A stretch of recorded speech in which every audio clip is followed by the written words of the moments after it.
Jadi kalau teman-teman mungkin sedang sumpek hatinya, merasa banyak masalah, mencari jalan keluarnya susah, butuh kesegaran dalam hidup, istiqomahi kebaikan-kebaikan yang memang bisa kita jalankan.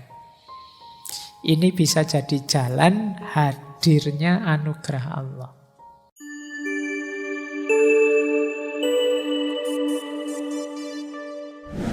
Assalamualaikum warahmatullahi wabarakatuh.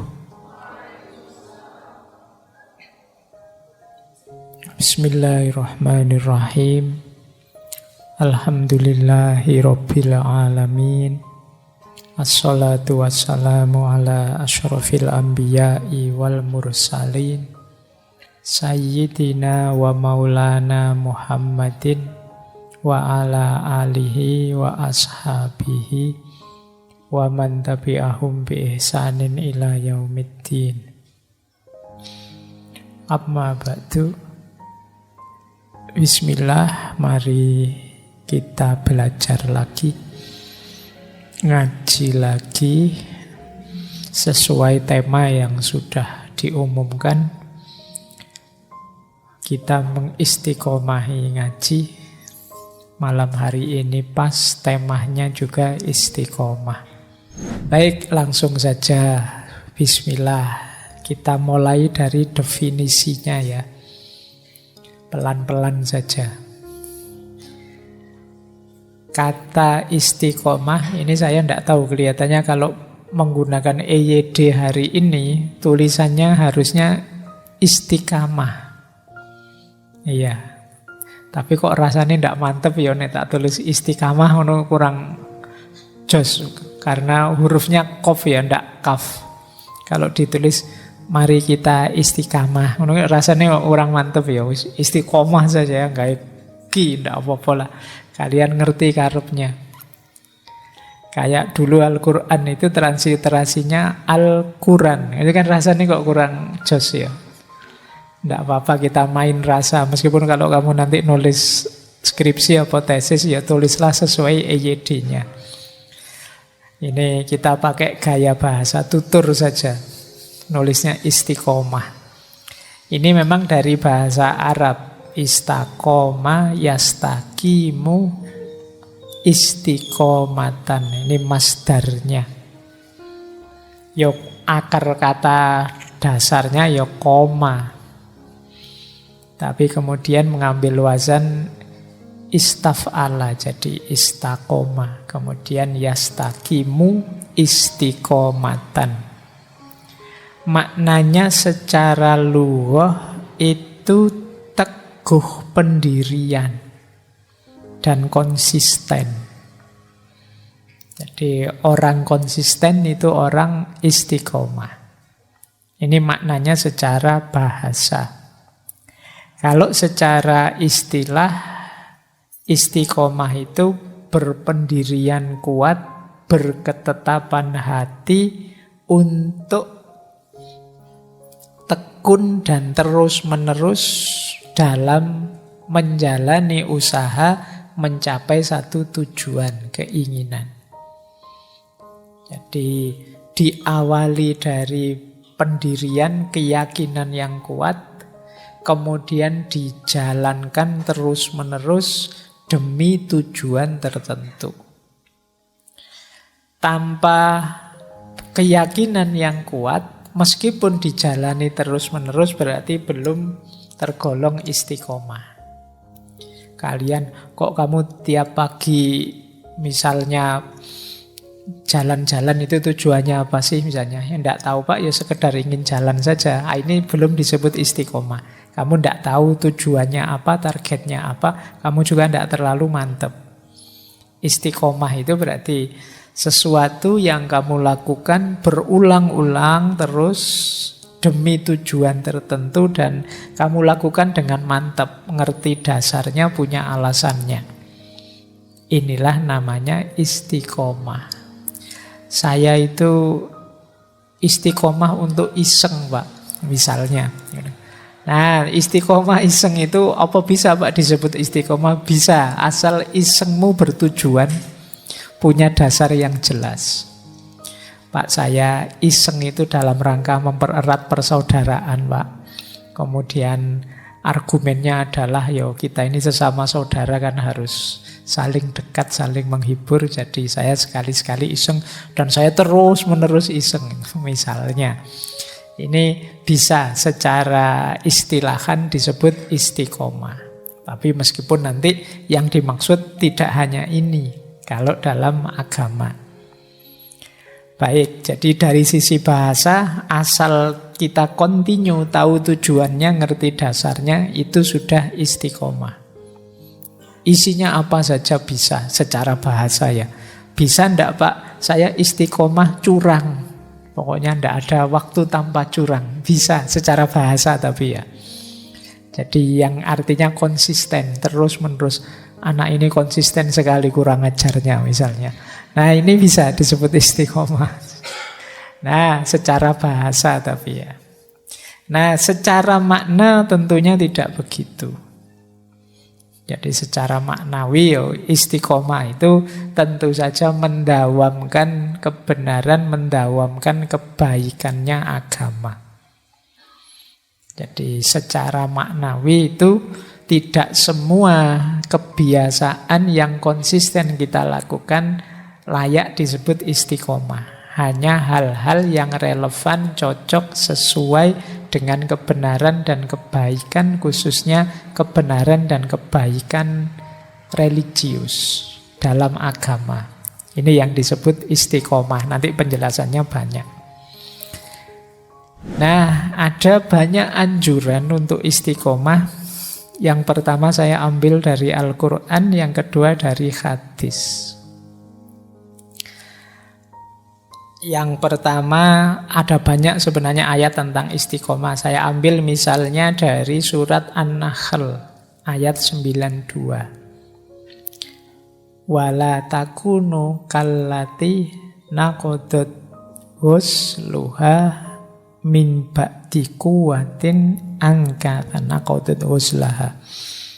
Jadi dan janganlah kalian seperti seorang perempuan yang mengurai lagi, bongkar lagi benang-benang yang sudah dipintalnya dengan kuat menjadi tercerai-berai. Jadi kita ini sering tidak konsisten. Sudah melakukan kebaikan-kebaikan, kita gugurkan sendiri. Kita bongkar sendiri. Sudah baik-baik, kemarin rajin ngaji, tiap habis subuh ngaji. Sekarang kita gugurkan sendiri, kita batalkan sendiri. Akhirnya mengulang lagi dari awal. Nah ini disindir oleh Al-Quran. Kita seperti perempuan yang setelah menenun, memintal, terus dibongkar sendiri. Nah ini biasanya kita yang degradasi gaya hidupnya, gaya ini. Gaya yang disindir surat An-Nahl ini. Dulu waktu SMA Pak, saya tekun sekali Pak membaca. Rajin saya ngaji. Sholat malam juga luar biasa. Jadi begitu jadi mahasiswa, kok saya tambah wallahu a'lam ini ya Pak, kok tambah ndak karu-karuan ini. Nah ini seperti orang yang sudah memintal benang baik-baik, sudah mau jadi baju, dibongkar sendiri. Jadi maka perintah mafhum kelanjutan dari ayat ini ya istiqomahlah. Pelan-pelan kamu tenun dan rajut terus. Jangan dibongkar sendiri. Atau di situ ada hadis dari Rasulullah yang memerintahkan kita istiqomah, istaqimu walantuhsu. Istiqomahlah dan tidak usah terlalu sibuk ngitung-ngitung amal kebaikan. Kadang-kadang kan kita ini suka ngitung, pahala saya sebenarnya sudah banyak kok Pak misalnya. Jadi tidak harus terlalu banyak nambah macam-macam lah. Dosa-dosa dikit tidak apa-apa lah. Kalau dikonversi mungkin masih banyak pahalanya misalnya. Ini kita terlalu banyak ngitung. Biasanya terus males istiqomah. Jadi ternyata Pak, sholat ini itu bisa diganti baca sholawat saja 3 kali. Sudah saya baca sholawat saja Pak, gampang 3 kali. Ini terlalu banyak ngitung. Jadi akhirnya apa? Tidak jadi melakukan kebaikan-kebaikan. Nah maka istaqimu walantuhsu. Istiqomahlah, tidak usah terlalu banyak perhitungan. Biarlah nanti kalkulasi dosa pahala Allah saja, kamu fokus saja melakukan kebaikan sejauh yang kamu mampu secara istiqomah. Tidak usah mengkalkulasi, wah ini kalau dibandingkan temanku ini kelihatannya lebih banyak aku loh pahalanya, dia dosanya banyak itu kelihatannya misalnya. Atau dia banyak ngomong aku berarti dosaku dibawa ke dia. Aku sekarang dosaku sedikit misalnya. Nah, terus tidak usah terlalu banyak bahas itulah. Biarlah itu hak prerogatifnya Allah. Kita fokus saja pada kebaikan yang mampu kita istiqomahi. Baik, jadi ini anjuran dari Rasulullah. Ya sebenarnya ayatnya banyak. Saya ambil 2 ini yang kelihatannya agak unik. Cara menganjurkan untuk istiqomahnya. Ini yang sering dikutip hadis ini. Ahabbul a'mali ilallahi ta'ala adwamuha wa in qalla. Amal yang paling dicintai oleh Allah itu amal yang rutin, meskipun sedikit. Mending ngaji 1 halaman tapi kontinu istiqomah daripada ngaji diborong. Kalau pas lagi semangat mau ngajinya banyak sekali pagi sampai siang ngaji terus, tapi besok males kumat. Nah, dong-dongan kalau pas lagi semangat gitu ya amal ibadahnya luar biasa, kalau pas lagi kumat ya ditinggal semua. Nah ini Allah tidak suka. Allah lebih suka dikit-dikit saja semampu kita, sekuasa kita, asal kontinu. Biasanya kan teman-teman yang masih muda-muda gini kan masih naik turun semangatnya. Sering mimpinya besar.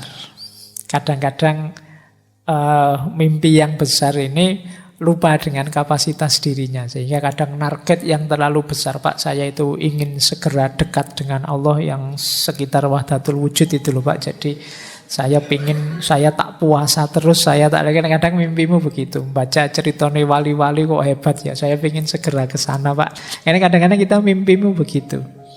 Tidak bisa mengukur dirimu. Ya mungkin hari pertama kamu melekan sholat tahajud, ngaji dan seterusnya. Hari kedua mungkin dapat seminggu begitu kapok wis.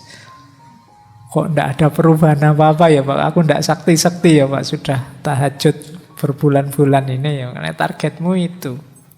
Ayo yang amal-amal kecil-kecil saja asal istiqomah. Nanti manfaatnya bisa kita dapat. Jadi ini tuntunan dari Rasulullah. Ahabul a'mali ilallahi ta'ala adwamuha wa in qalla. Ayo setelah ini kita cermati, karena ini kan bulan muhasabah. Apa sih kebaikan, amal baik yang mungkin saya lakukan terus-menerus secara kontinu. Yang mudah, tidak memberatkan, tapi aku bisa konsisten. Nah, coba dirumuskan sendiri teman-teman nyari. Karena biasanya orang itu tipenya beda-beda. Jenis kebaikan yang bisa dihidupkan juga beda-beda. Ini harus diawali dari pengenalan diri. Aku ini tipe orang yang kayak gimana? Aku ini tipe orang yang kalau ngomong itu banyak, tapi kehadiranku membuat suasana jadi ceria, jadi rame. Mungkin ada beberapa kebaikan yang bisa aku masuk dari situ. Misalnya, aku istiqomai kalau aku datang menggembirakan orang misalnya. Tidak bikin sumpek, tidak banyak mengeluh, dan seterusnya. Ayo dikenali diri kita, apa yang bisa kita berikan secara kontinu. Kalau puasa Senin Kemis saya tidak kuat Pak, tapi kalau 1 bulan yang Ayyamul Bid itu yang 3 itu saya bisa. Atau sekali saja setiap bulan hari Senin misalnya saya kuat. Ya tidak apa-apa, ya itu saja kamu istiqomai. Kuatnya itu. Itu yang dimaksud adwamuha wa in qalla. Ini yang paling dicintai oleh Allah. Jadi bukan yang bombastis, yang besar-besar. Kadang-kadang hanya pencitraan saja. Hanya drama saja. Kayak kalian kalau pas lagi pulang kampung, Karena mahasiswa kos di Jogja, apalagi mahasiswa UIN misalnya, bayangannya anak UIN itu kan soleh-soleh. Jadi terus begitu kamu pulang kampung, wah kamu pasang gaya. Wah, adzan belum dimulai, kamu sudah ke masjid, bawa sajadah, bawa pakai sarung, wangi sekali ambune kayak jin sampean. Ya, itu kalau di kampung. Padahal kalau di kos-kosan, wah kamu sholat asarnya 5:30. Nah, iya kan? Ini tidak atwa muha wa in qalla. Mbok yo biasa saja yang kecil-kecil sedikit tapi continue. Baik. Ada beberapa definisi ini saya ambil dari Durratun Nasihin. Ini kitab yang familiar di teman-teman pesantren. Dari kitab Durratun Nasihin itu ada beberapa definisi istiqomah dari Khulafaur Rasyidin, Sayyidina Abu Bakar, Umar, Utsman, dan Ali. Masing-masing mendefinisikan titik tekan istiqomah agak berbeda. Kalau versinya Sayyidina Abu Bakar, istiqomah itu orientasinya terletak pada bagaimana kita secara kontinu bertauhid. Jadi fokusnya pada kemurnian tauhid. Yang disebut istiqomah itu kalau batin kita terus-menerus fokus untuk menomorsatukan Allah, tidak menyekutukannya dengan apapun atau siapapun. Ini versinya Sayyidina Abu Bakar. Berarti agak ke aspek akidah. Jadi istiqomah itu di level akidah. Akidahnya secara kontinu hanya tauhid saja, tidak mempertuhankan apapun. Dan ini terus-menerus. Agak beda dengan Sayyidina Umar. Kalau bagi beliau istiqomah itu komitmen. Jadi untuk menjalankan perintah dan menjauhi larangan. Kalau ini agak ke fikihnya. Jadi Sayyidina Umar fokus istiqomah itu menjalankan perintah, menjauhi larangan. Terus menerus. Hidup ini berarti visinya apa yang harus saya jalankan yang diperintahkan oleh Allah dan apa yang harus saya jauhi. Agak berbeda dengan Sayyidina Utsman. Kalau Utsman bin Affan radhiyallahu an lebih melihat istiqomah itu terletak pada keikhlasan amal. Jadi bagaimana kita mendawamkan ikhlas dalam amal kita kepada Allah. Dan Sayyidina Ali lebih fokus pada istiqomah itu pada kesabarannya. Orang istiqomah itu kan sabar. Dijalani, terus kontinu dilaksanakan terus. Nah ini kuncinya di sabar. Kalau Utsman kuncinya di ikhlas, Umar kuncinya di komitmen, dan Abu Bakar kuncinya di kemurnian tauhid. Ini bisa ditemukan agak panjang penjelasannya di kitab Durratun Nasihin. Kitab ini enak karena isinya banyak cerita-ceritanya. Dulu saya sering baca Durratun Nasihin ini kalau ingin mencari banyak kisah-kisah cerita yang menggugah hati. Baik, ini beberapa perluasan makna dari istiqomah. Nah, sekarang kita cek keutamaannya. Istiqomah itu, mungkin teman-teman sering dengar ada yang bilang istiqomah itu lebih utama daripada 1000 karomah. Jadi kalau kita bisa menetapi istiqomah, ini kita adalah orang yang luar biasa. Tidak gampang orang bisa istiqomah itu. Kalau karomah ini anugerahnya Allah. Yang anugerah Allah ini bisa diberikan pada siapa saja. Kadang-kadang orang yang belum berbuat baik pun karena kasih sayangnya dianugerahi oleh Allah. Maka istiqomah bisa lebih unggul daripada karomah. Karena istiqomah ini daya upaya kita yang berat. Jadi kemuliaan kita antara lain terletak pada kemampuan kita untuk istiqomah. Kalau ada orang berbuat baik sekali terus tidak diulang-ulang lagi, itu kan belum kelihatan mulia. Tapi orang yang terus-menerus melakukan kebaikan yang sama, ini kita melihatnya lebih utama, lebih mulia. Ada orang, Pak, teman saya itu, Pak, kemarin hari Senin dan Kamis puasa. Itu kan masih biasa. Tapi kalau kamu tambahi, dia ini, Pak, sudah puluhan tahun menjalankan puasa Senin Kamis. Itu nilai kemuliaannya kan berbeda. Ada istiqomahnya, itu nilainya berbeda. Kemarin pacarku jemput nganter saya, Pak, biasa. Tapi kalau sudah 3 tahun ini, Pak, dia itu jemput saya nganter terus ke kampus. Itu kan luar biasa sudah. Jadi ketika satu perbuatan ketempelan istiqomah, nilai mulianya jadi jauh lebih tinggi dibandingkan perbuatan yang insidental saja. Kemarin saya ngaji Quran itu pagi sampai isya bisa langsung khatam, Pak. Oh iya, alhamdulillah. Akan lebih hebat lagi kalau Pak saya itu sudah bertahun-tahun ini seminggu sekali saya khatam Al-Quran. Itu jauh lebih ada rasa mantapnya. Jadi ini makanya ada gium istiqomah itu khairum min alfi karomah. Dia lebih utama, lebih mulia dibandingkan 1000 karomah. Di situ saya kutipkan pendapatnya Syekh Abu Ali Ad-Daqqaq. Syekh Abu Ali Ad-Daqqaq ini gurunya Imam Qushairi yang menulis Risalah Al-Qushairiyah. Nanti kita banyak ketemu beliau malam hari ini. Kata Syekh Abu Ali Ad-Daqqaq, jadilah engkau sebagai manusia yang mampu istiqomah.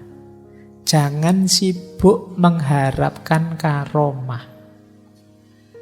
Bagaimana engkau bisa mendapatkan karomah sementara Tuhanmu mengharapkan engkau tetap istiqomah? Kita ini kan sering lebih menunggu-nunggu anugerahnya Allah, karomah dari Allah. Padahal tidak usah mikir itu sudah urusannya Allah. Ayo fokus pada urusan kita, yaitu mengistiqomahi amal baik, kebaikan kita. Nah, di titik ini istiqomah disebut khairum min alfi karomah. Yang kedua, istiqomah itu menunjukkan sempurnanya kebaikan. Jadi ya ilustrasinya seperti saya bilang tadi, ini kebaikan yang tidak insidental. Sekarang baik, besok kumat lagi enggak. Ini terus menerus dilakukan. Disitulah kebaikan itu kemudian jadi utuh, sempurna. Jadi kata Syekh Abu Ali Ad-Daqqaq tadi, dengan istiqomah seseorang akan mencapai kesempurnaan kebaikan. Sementara orang yang tidak berpendirian, berarti apa? Perbuatannya kadang muncul, kadang tidak. Kadang soleh sekali, kadang kurang ajar juga. Kadang, ini namanya kan tidak istiqomah. Kadang rasanya temanku ini baik, tapi kalau sudah kumat ya tidak karu-karuan ini mesti. Nah ini agak tidak istiqomah, disebut tidak punya pendirian. Ya usaha dan hasilnya mungkin akan sia-sia, kata Syekh Abu Ali Ad-Daqqaq ini. Jadi justru kemantapan perbuatan itu terletak ketika kita mampu istiqomah. Disitulah kebaikan kita jadi utuh, jadi sempurna. Berarti kita memang sungguh-sungguh ingin melakukan kebaikan. Kalau hanya sekali terus selesai, apalagi pas banyak orang, itu mungkin namanya bukan istiqomah, tapi pencitraan. Ada orang atau tidak ada orang, situasinya apapun, diulang-ulang, terus dilanjutkan. Nah ini namanya istiqomah. Maka dia disebut penyempurna kebaikan. selain lebih utama dari 1000 karomah, ternyata istiqomah ini jadi jalan sempurnanya kebaikan. Baik, saya lanjutkan. Nah, ini buahnya. Saya ini agak cepat ya malam hari ini waktunya. Saya ambil lagi dari beberapa ayat biar kamu percaya bahwa saya tidak ngarang. Ben kotok koyo ngaji tenanan ya bulan ini koyo ngaji beneran di masjid ini. Buahnya istiqomah apa? Jangan khawatir, dijanjikan oleh Al-Quran kalau kita mampu istiqomah, aneka anugerah akan diberikan oleh Allah pada kita. Jadi misalnya dari surat Al-Jin ayat 16 itu, wa allawistaqomu alat tariqati la asqainahum ma'an ghadaqo. Dan jika seandainya kalian bisa istiqomah atas jalan yang lurus, kata Allah, la asqainahum ma'an ghadaqo. Jadi sungguh kami akan mencurahkan pada kalian ma'an ghadaqo. Ma'an ghadaqo itu air segar. Jadi ini isyarat bagi anugerah yang menyegarkan hidup kita, menggembirakan kita. Jadi kalau teman-teman mungkin sedang sumpek hatinya, merasa banyak masalah, mencari jalan keluarnya susah, butuh kesegaran dalam hidup, istiqomahi kebaikan-kebaikan yang memang bisa kita jalankan. Ini bisa jadi jalan hadirnya anugerah Allah. Jadi kalau kita mampu mengistiqomahi sesuatu, nanti Allah akan memberikan anugerahnya. Pak, saya mengistiqomahkan setiap habis subuh saya nulis, Pak. Yo tidak ketang, apa tidak ketang itu? Orang ketang maksudnya. Ya meskipun hanya 1-2 halaman, pokoknya saya istiqomahin nulis. Itu nanti kalian akan ketemu panennya di belakang. Dari istiqomahmu nulis. Apapun yang kamu istiqomahin nanti mesti ada panennya di belakang. Ini anugerah-anugerah dari Allah. Saya mengistiqomahkan kalau sore baca, Pak. Nah, ini anugerah Allah. Tapi tadi ya rumusnya kebenaran dan kebaikan. Tidak sekedar, Pak, saya itu sekarang kalau mau tidur pasti baca WA misalnya, enggak itu. Enggak ada hubungannya dengan ini. Jadi kamu, loh ini kan juga istiqomah, Pak. Iya, tapi ranahnya bukan itu yang dimaksud. Jadi istiqomah dalam kebenaran kebaikan agama.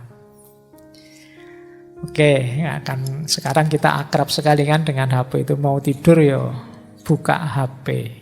Bangun tidur, tangannya nyari-nyari kemana ya HP yang dicari lagi. Nggak tidur-tidur sebelum HP-nya dibunyikan sampai tertidur. Nah, cuma ini tidak termasuk kategori istiqomah. Jadi istiqomah itu ya, Pak saya buka HP Pak, tapi ngaji loh Pak saya. Sebelum tidur ngaji dulu, ngajinya lewat HP ya. Kalau ini nggak apa-apa. Cuma saya nggak percaya. Oke. Terus yang kedua, jangan lupa ada ayat yang secara tegas menyatakan istiqomah itu membuahkan ketenangan. Innalladzina qalu rabbunallah tsumastaqamu fala khaufun alaihim wala hum yahzanun. Sesungguhnya orang-orang yang berkata Allah Tuhan kami, kemudian mereka beristiqomah, maka tidak ada rasa takut dan rasa sedih dalam diri mereka. Ini bisa dibalik memahaminya, kalau kita masih banyak gelisah, banyak ketakutan-ketakutan, banyak kesedihan-kesedihan, jangan-jangan kita ini tidak punya andalan kebaikan yang kita istiqomahi. Tidak ada amal yang secara mantap kita lakukan dan kita konsisteni. Sehingga hidup kita sering gelisah. Wong batin kita sendiri memang tidak mantap. Orang yang mampu beristiqomah itu segala galau, segala gelisah dalam batinnya akan tergusur. Ini janjinya Al-Quran. Nah, makanya tadi saya minta ayo dipilih ini. Amal, kesunahan, dan lain sebagainya itu banyak sekali. Pilihlah yang kita mampu untuk kita istiqomahi. Kalau dalam tradisi agama India ada istilah sakti. Sakti itu kalau kita melakukan semedi tertentu, yang mengistiqomahi aktivitas batin tertentu, dia akan jadi kesaktian kita. Jadi daya yang luar biasa. Bahkan ada yogi-yogi India itu yang mungkin teman-teman sering dengar ceritanya, yang melakukan aktivitas tertentu yang dia jadi luar biasa karena itu. Pernah saya baca itu ada yang mengangkat tangan saja sampai puluhan tahun. Gini terus ngangkat tangan. Dan dia ampuh gara-gara itu. Jadi semedinya ngangkat tangan. Ada yang kepala di bawah, ada yang mungkin teman-teman sering lihat gerakan-gerakan yoga itu, ada yang mengistiqomahkan gerakan tertentu dan muncul saktinya dari situ. Ya, makanya nenek moyang kita dulu kan terkenal dengan konsep-konsep semacam ini. Meskipun sekarang mungkin sudah lenyap khazanah-khazanah semacam ini. Kamu ndak betah tirakat. Jadi padahal luar biasa. Al-Quran menyebut la khaufun alaihim walahum yahzanun. Orang itu yang secara kontinu melakukan kebaikan, mengistiqomahi amal baik tertentu, orang ini akan tenang hidupnya. Tidak ada susah, tidak ada gelisah, dan tidak ada rasa takut. Yang ketiga, dilanjutkan lagi, kita akan dapat perlindungan. Jadi ini ayat ini di surat Fussilat ayat 30 lebih panjang. Kalau tadi surat Al-A'qaf ayat 13 itu kan berhenti di la khaufun alaihim walahum yahzanun. Kalau ini dijelaskan detailnya. Innalladzina qalu rabbunallah tsumastaqamu tatanazzalu alaihimul malaikah alla takhafu wa la tahzanu wa absyiru bil jannah allati kuntum tu'adun. Jadi ini maknanya sama. Ketika kita beriman pada Allah kemudian istiqomah, kalau di sini malaikat turun pada mereka dan menyatakan pada orang-orang yang istiqomah ini la takhafu wa la tahzanu. Jangan takut, jangan sedih. Kami bersama kalian. Nah, ini menarik kalau teman-teman, saya itu pernah baca tulisannya Hamka. Beliau ini kan pernah di penjara. Beliau ketika menafsirkan surat Fussilat ini, beliau menceritakan pengalaman beliau di penjara. Jadi beliau ini merasa di penjara itu tidak sendirian. Jadi rasanya selalu ada yang menemani. Yang di situ kan nanti beliau menulis tafsir Al-Azhar itu. Jadi dan beliau kaitkan dengan ayat ini. Jangan-jangan memang orang itu yang mengistiqomai kebaikan memang oleh Allah dibersamai oleh malaikat. Tatanazzalu alaihimul malaikah. Yang menyatakan la takhafu wa la tahzanu. Kamu jangan takut, jangan sedih. Nah, berarti kita dapat perlindungan langsung dari Allah. Baik, ini jadi buahnya istiqomah. Yang pertama, kita jadi tenang, kita jadi terlindungi, dan ada banyak anugerah dalam hidup kita. Kenapa sih Al-Quran menyebut ini semua? Karena Allah tahu kalian itu kalau tidak diiming-imingi begini tidak gerak. Jadi kalau cuma dibilang istiqomah saja nanti akan mendapatkan ridhonya Allah, itu mungkin kalian tidak terlalu tertarik. Tapi kalau, oh kamu bisa sakti loh, wah kamu bisa dilindungi malaikat loh, wah kamu bisa, kamu kan tertarik, terdorong ke situ. Jadi Allah sangat paham psikologinya manusia, makanya amal baik itu selalu diinformasikan plus pahalanya nanti apa, nanti dapatnya apa, dan seterusnya. Itu manusia itu kan memang cenderung begitu, negosiasi. Ya mau sih saya melakukan, tapi saya dapat apa? Itu kalau bahasa kasarnya kan wani piro. Saya mau melakukan kebaikan ini tapi dapat apa? Dan insya Allah memang akan diberikan oleh Allah. Meskipun mungkin bagi Allah target utamanya tidak di situ. Target utamanya justru di kebaikanmu. Karena begitu kamu jadi orang baik, ya karaktermu nanti terbentuk baik. Lama-lama kalau kamu istiqomahi, tawaran-tawaran menggiurkan tadi mungkin sudah tidak terlalu jadi perhatianmu. Kalau karaktermu memang sudah jadi orang baik.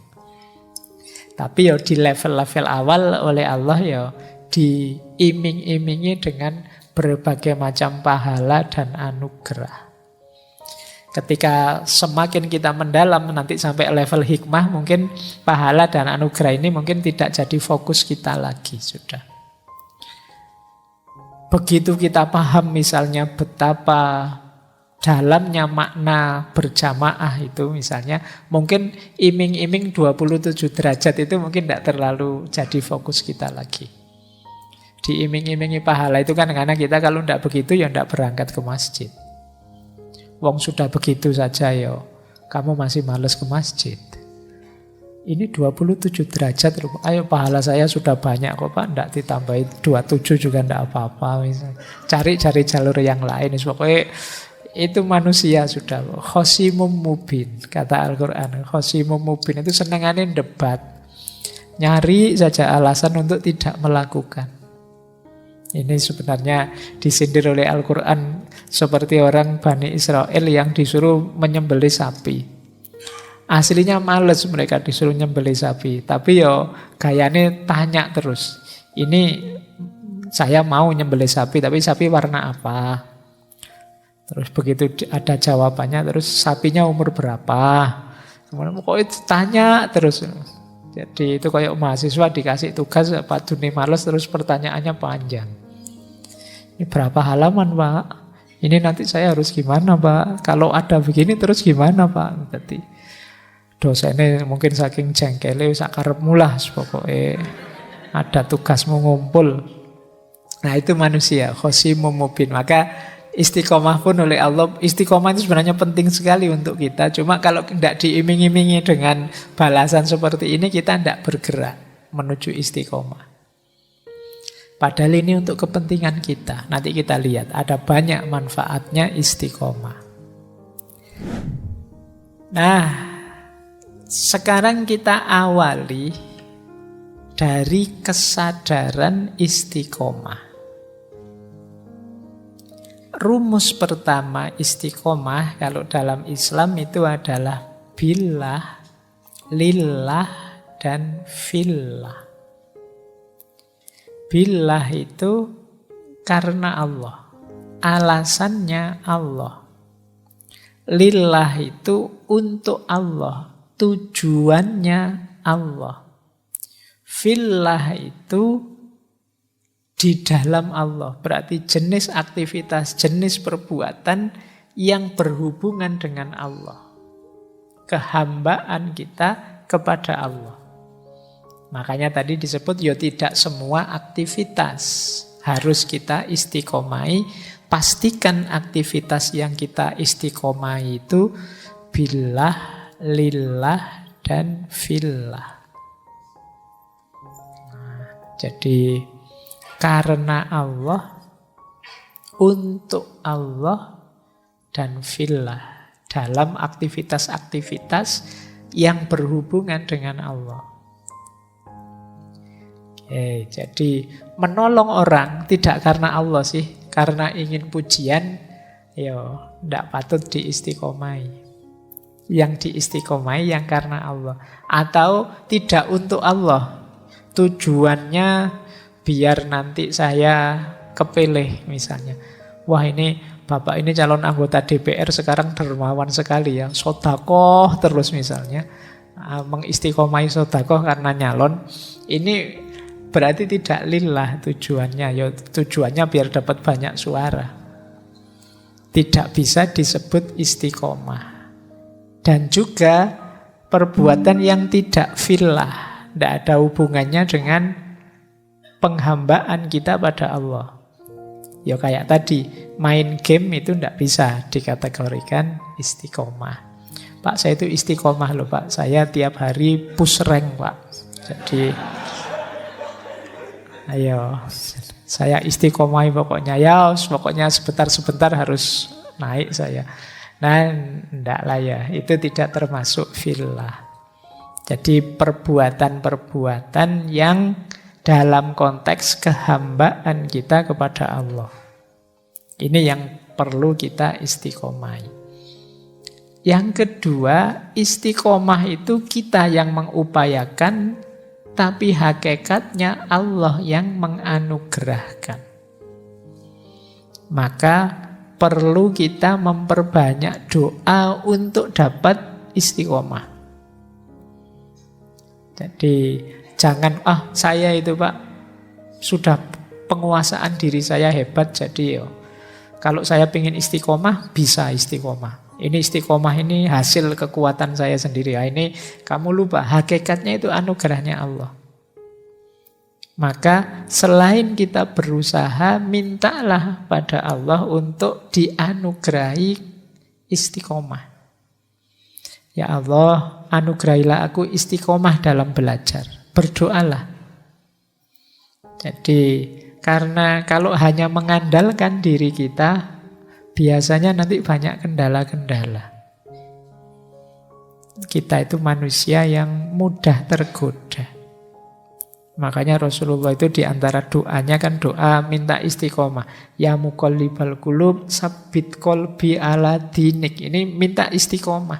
Semoga hatiku tidak molah-malih. Jadi semoga hatiku tidak bolak-balik. Jadi memang fokus ke situ terus. Ke kebaikan, kebenaran ilahiyah terus. Jadi rumus kedua istiqomah itu hidayahnya Allah. Anugerah dari Allah. Rumus yang ketiga, kesadaran istiqomah itu hendaknya koheren. Koheren itu ya kebaikan yang kita lakukan itu utuh, didukung oleh seluruh anggota badan kita. Kadang-kadang kan kita mengistiqomai sesuatu, ya itu baik sih, tapi kita tidak sungguh-sungguh. Tidak seluruh anggota badan kita ikut melakukannya. Ada enggak di sini misalnya yang kalau sedang beraktivitas baik, misalnya ngaji sambil baca ngaji sambil dengerin musik apa, biar enggak bosan Pak ngajinya, itu enggak sungguh-sungguh namanya. Zaman saya kecil dulu, zaman saya itu ada rame-ramenya sandiwara radio. Dulu ada Sahur Sepuh, Tutur Tinur, kayak gitu. Nah, saya masih ingat itu kalau zaman waktu ngaji itu sambil ngaji sambil dengerin sandiwara radio. Jadi ini kurang sungguh-sungguh, tidak didukung oleh seluruh anggota tubuh. Ada ndak di sini yang sambil nonton sepak bola sambil pegang tasbih? Iya. Jadi ndak tahu itu memang mungkin sudah mengistiqomai wiritan malam hari kok ya pas siaran langsung. Itu nanti kalau kamu dikritik kan kamu balasnya yo daripada ndak ngapa-ngapain kan mending ada pegang tasbihnya. Alasanmu kan begitu. Tapi sebenarnya ini menunjukkan ndak sungguh-sungguh. Jadi tidak koheren. Saya ndak tahu mungkin biar klubmu menang atau biar negara yang kamu dukung menang mungkin ya sambil. Nah, jangan-jangan habis subhanallah gol terus kamu meso-meso. Ayo hati-hatilah ya. Ayolah yang koheren, hargailah.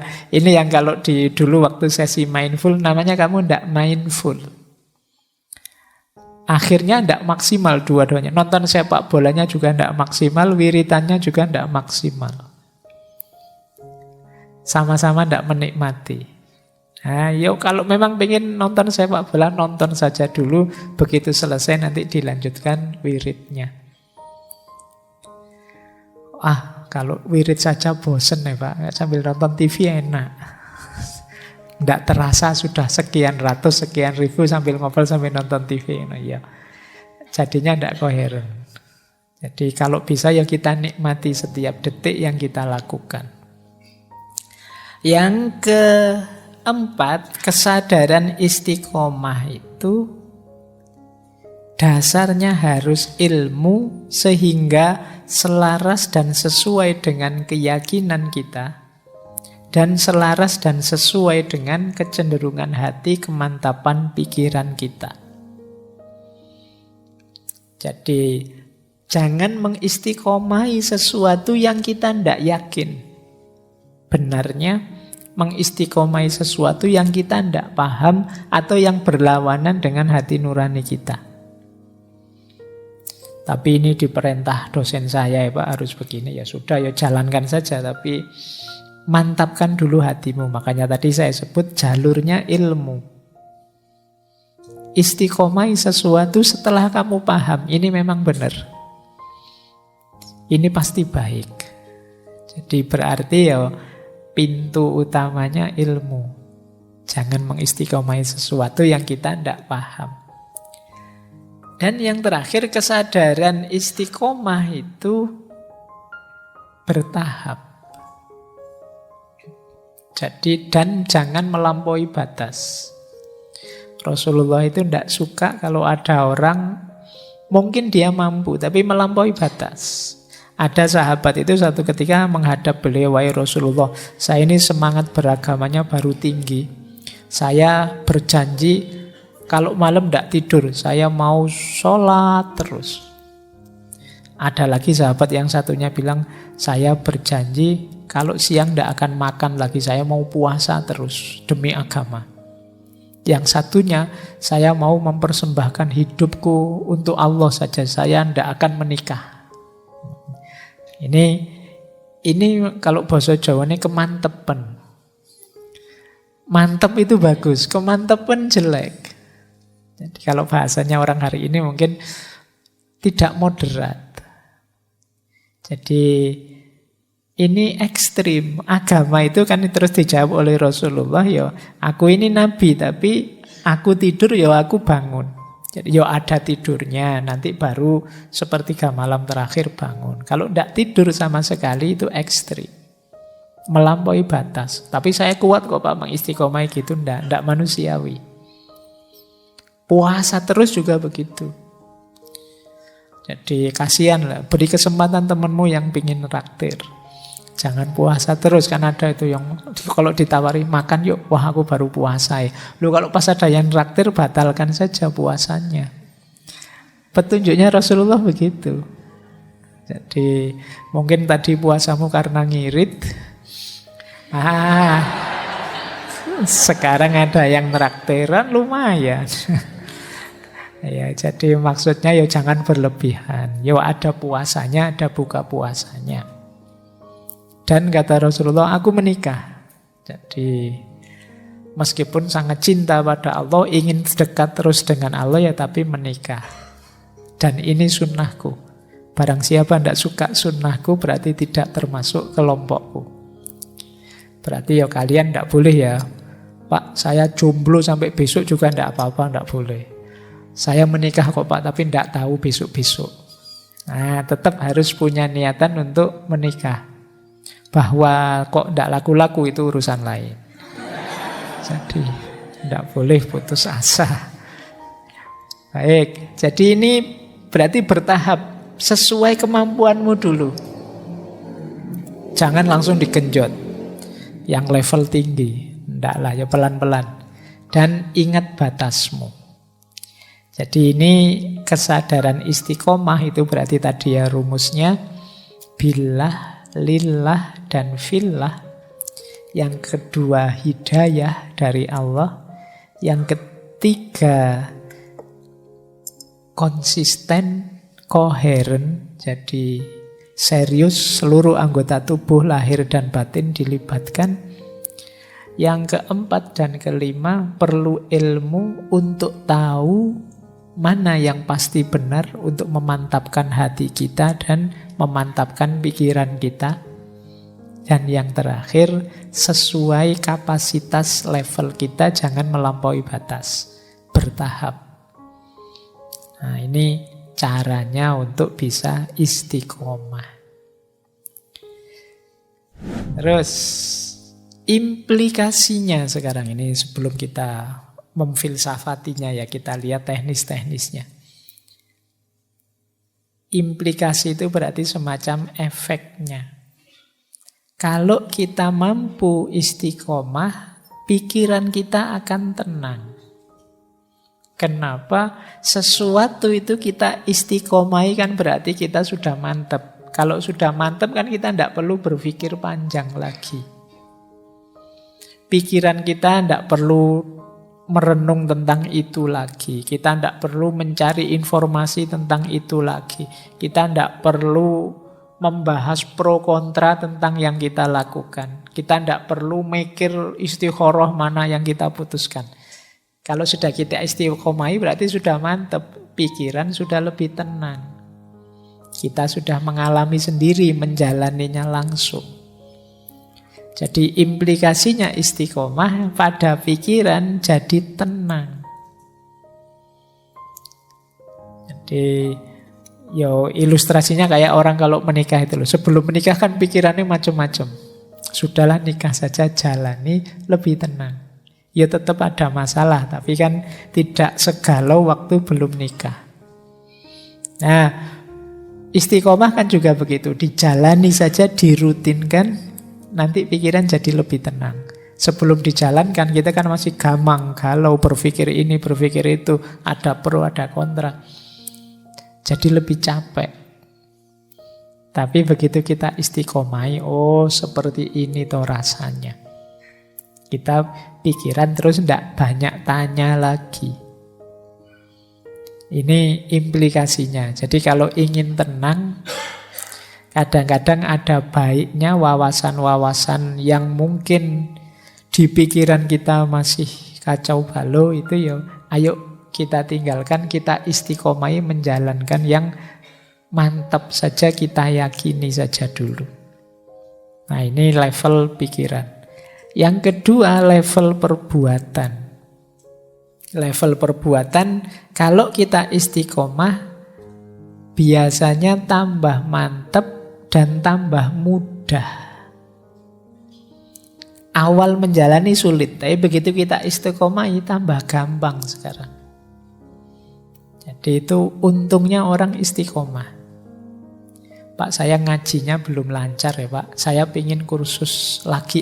Mungkin itu bagus, tapi kursus tidak dipakai sama saja. Mending kamu istiqomahi ngaji, lama-lama lancar. Jadi semakin diistiqomahi biasanya semakin mudah. Kayak kalian lah, latihan ngomong di depan orang banyak. Itu daripada kalian beli buku banyak-banyak tentang cara ngomong di depan orang lain. Mending latihan saja langsung ngomong. Nah, tambah lama akan tambah mudah. Mungkin pertamanya pelegak-peleguk masih, E-nya masih banyak. Begini, E-nya banyak.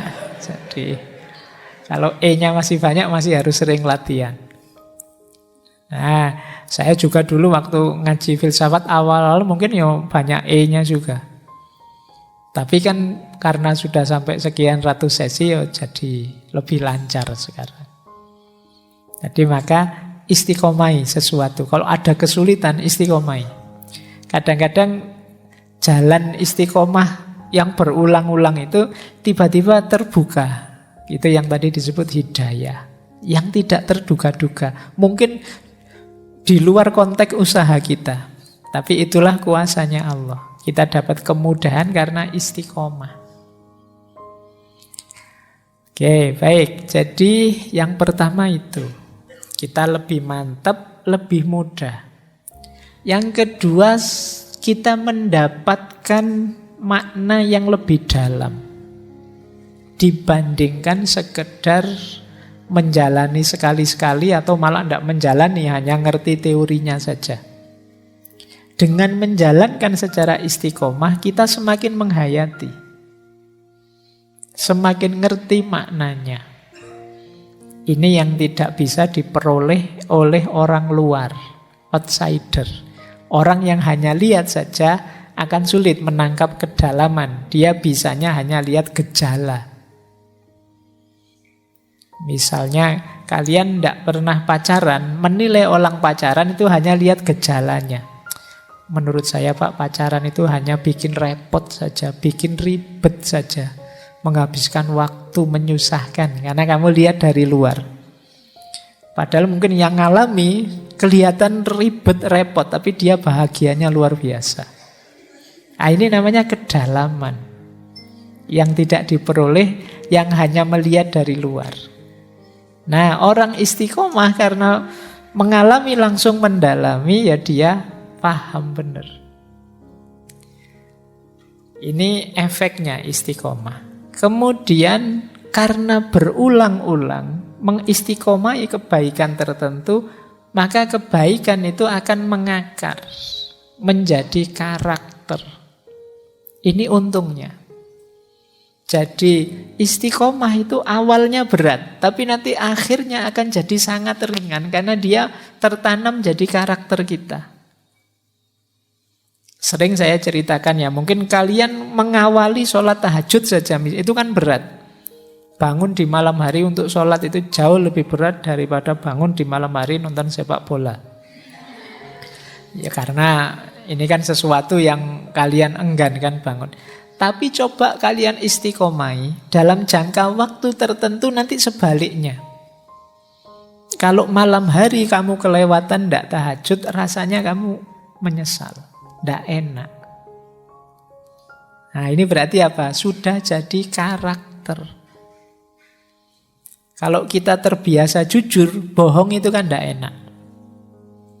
Sama, kalau kita terbiasa bohong itu mungkin jujur itu rasanya cringe ya. Jadi aneh. Ternyata aku masih bisa jujur juga ya. Padahal biasanya ya ndobos terus aku ngomongin. Ternyata ada jujurnya juga. Jadi aneh. Nah ini namanya sudah jadi karakter. Maka keuntungan dari istiqomah antara lain kebaikan itu akan jadi karakter sehingga mudah nanti dijalankan. Tidak berat lagi. Jadi ini kan orang kemudian menyebutnya inilah nikmatnya ibadah. Tidak berat, justru kalau kita tinggal kita rasanya tidak enak. Terus tentu saja secara sosial membangun citra diri kita. Kita tercitrakan, dicitrakan sebagai orang baik. Niatnya tidak pencitraan, tapi pasti tetap kita dapat citra dari masyarakat. Tidak usah khawatir. Jadi logikanya tidak bisa dibalik. Kalau kita niatnya hanya mencari citra saja, pencitraan saja, ya mungkin hanya citra saja yang kita dapat, tapi yang lain tidak. Kedalaman kita tidak dapat, kemantapan, kemudahan, karakter kita tidak dapat. Tapi kalau kita nawaitunya memang istiqomah dalam kebaikan, tidak menarget citra sama sekali, ya kita akan dapat semua termasuk citranya. Nah ini implikasinya istiqomah. Yang ketiga, yang spiritual. Orang itu kalau mengistiqomahi kebaikan, maka kebaikan yang dia istiqomahi itu paling tidak akan berfungsi 5 secara spiritual. Yang pertama fungsi tawajud. Tawajud itu dia akan membawa kita pada kesadaran mengenai yang maha wujud. Membawa pada kesadaran ilahiyah. Jadi ketika kita jadi orang baik, jadi orang benar, kebaikan, kebenaran yang kita jalankan itu akan membuka mata kita, lahir maupun batin, tentang hadirnya Allah. Ini namanya fungsi tawajud. Yang kedua, mengistiqomahi kebaikan akan berfungsi tajarrud. Tajarrud itu berarti sekarang kita sibuk dengan kebaikan, berarti yang tidak baik menyingkir semua. Yang duniawi menyingkir semua. Ini kita jadi tajrid. Hidup satu-satunya demi kebaikan itu sendiri, mencari ridhonya Allah. Ini namanya fungsi tajarrud. Yang ketiga, tazkiyatun nafas. Tentu saja ketika isi jiwa kita yang positif-positif, yang terang-terang, yang gelap tersingkirkan, otomatis terjadi pembersihan jiwa. Jadi maknanya luar biasa ternyata istiqomah itu. Kemudian yang keempat, selain pembersihan jiwa ada hikmah. Kita ketemu makna-makna yang dalam, yang tidak mungkin diperoleh dengan orang yang hanya melakukan kebaikan sambil lalu secara dangkal. Dan yang terakhir tentu saja fungsi dakwah. Fungsi dakwah itu menarik orang lain untuk mengikuti kita. Ini hukum tarik-menariknya main. Kita jadi orang yang menebarkan aura kebaikan sehingga yang lain terpicu untuk juga melakukan kebaikan. Ini namanya fungsi dakwah. Wah, temanku ini tiap hari ngaji terus jadi ndak enak. Ya sudahlah, sekali-sekali aku juga pengen ikut ngaji. Ini fungsi dakwahnya main. Wah, ini hari Senin biasanya temanku ini puasa Senin Kemis. Sekalian puasalah, ndak enak nanti daripada aku di luar juga ndak ikut makan, ndak ikut jajan, sungkan sama dia, sekalianlah. Ini namanya fungsi dakwahnya main. Jadi secara spiritual ternyata mengistiqomahi sesuatu itu manfaatnya besar. Dia tawajud, dia tajarrud, tazkiyatun nafas, sekaligus dengan melakukan kebaikan secara istiqomah kita menemukan banyak hikmah dan otomatis kita berfungsi sebagai pendakwah. Orang yang menularkan, mengajak pada kebaikan. Nah, ini implikasi logisnya. Jadi kalau dipikir-pikir ya istiqomah itu manfaatnya besar. Baik untuk pikiran, perbuatan, maupun dimensi spiritual hidup kita. Nah, ini ada tips dari Syekh Ibnu Qayyim al-Jauzi di kitab Madarijus Salikin untuk kita bisa melahirkan jiwa istiqomah. Itu yang pertama, mari melakukan kebaikan secara optimal.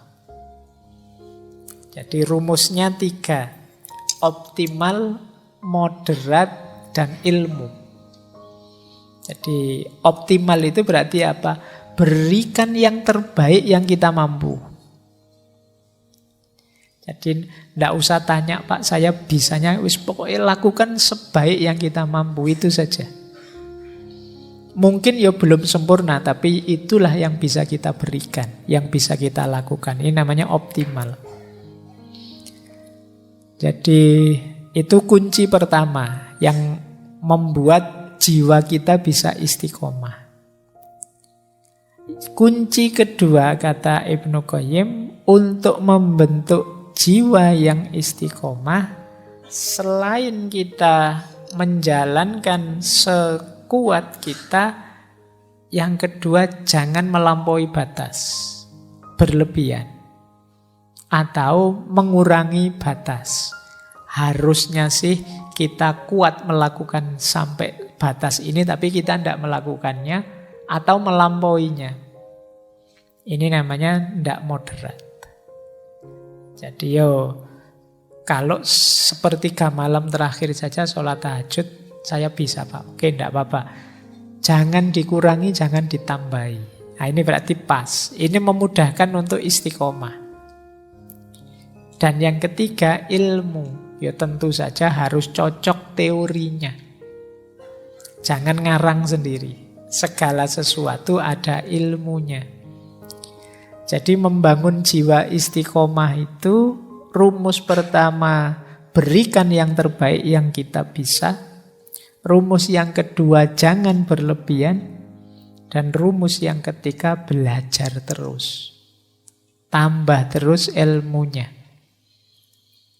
Sehingga kita bisa tambah baik, tambah baik. Lanjut. Nah, kembali ke Imam Syekh Abu Ali Ad-Daqqaq tadi. Prosesnya istiqomah, kata beliau, lewat 3 jalan. Yang pertama takwim, yang kedua iqomah, baru ada istiqomah. Berarti kalau versi beliau ndak ujuk-ujuk, wah saya pengen istiqomah Pak, ndak, ada prosesnya dulu, pelan-pelan. Awalnya apa? Takwim. Takwim itu sama seperti takholli, pembersihan jiwa. Jadi pintu gerbangnya apapun itu ya tobat, seperti minggu lalu ya. Ini namanya takwim. Takwim itu berusaha berdiri. Nah, untuk bisa tegak berdiri, ya kita perlu membersihkan jiwa. Membersihkan diri kita. Pak, apa ndak bisa Pak? Saya masih sangat kotor dan ingin melakukan istiqomah. Kalau istiqomah hanya dalam definisi mengulang-ulang kontinu satu tindakan, mungkin bisa. Tapi kalau hanya ini kan tidak kena tujuannya istiqomah tadi. Karena kebaikan itu kalau diwadahi oleh wadah yang kotor, keluarnya bisa kotor. Atau dia tidak jernih lagi. Wadahnya amal itu kan diri kita. Kalau diri kita masih kotor, ya minggu lalu saya bilang, wadah yang kotor diisi kebaikan apapun, ya kekotoran diri akan mengkontaminasi kebaikan tadi. Jadi proses pertama takwim dulu. Jadi perjuangan pembersihan diri ini nanti jadi kunci di kebaikan apapun. Kalau sudah baru iqomah. Ini mirip seperti tahalli. Kita isi dengan kebaikan-kebaikan. Menegakkan kebenaran itu iqomah.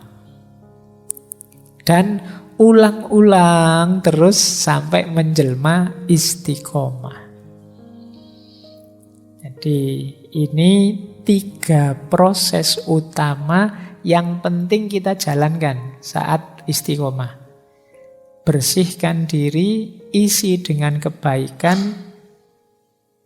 istiqomah kebaikan itu.